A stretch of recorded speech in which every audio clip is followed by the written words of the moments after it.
Straight na lang tayo, hindi bagay sa'yo yung kulot. Dali na. Feel ko kasi mas bagay sa akin pag kulot eh. Wag na! Straight ka naman talaga eh. Kung straight ka talaga. Tsaka masisira lang buhok mo kung ipipilit natin. Ang ina, ang ganda. Makatili naman.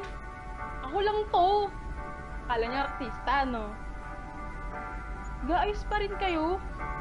Si Lex, nasaan na? Andun, sa kwarto. Katukin mo na lang.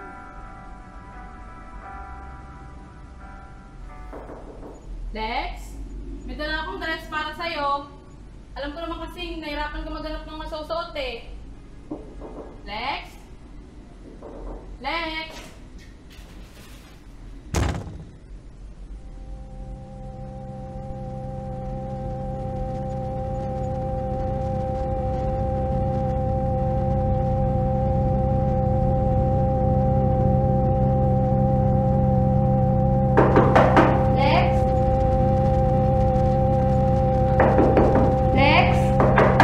Lex, okay ka na ba?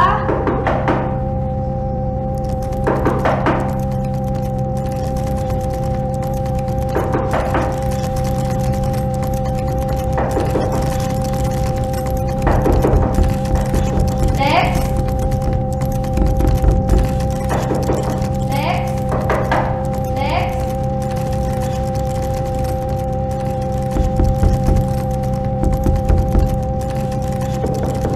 Lex?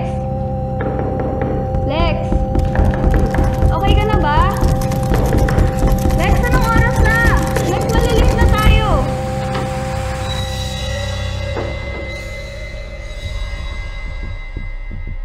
Tangina, te, ano yan? Paano kayo didate ni Sam yan? Ha? Lex? Ano yan? Oo nga. Tsaka ikaw pa naman iboboto namin prom queen. May prom queen bang nakapang lalaki? Magpalit ka na nga, babae ka. Hindi bagay sa'yo yan. Asan na yung damit na binigay ko? Hindi yan bagay sa'yo. Uy, Lex, ano ba? Hindi bagay.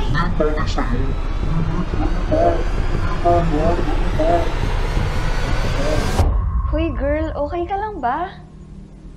Ang sabi ko, bagay sa'yo. Di ba girls? Oo, bagay sa'yo. Grabing plot twist to. Kaya naman pala kayo sabihin kung anong susuotin eh. Grabe, I love it for you. Sandali! Yung panty ko yata nalaglag. Sabi raw ni Isay, kung wala ka pa raw ka-date, pwede daw siya.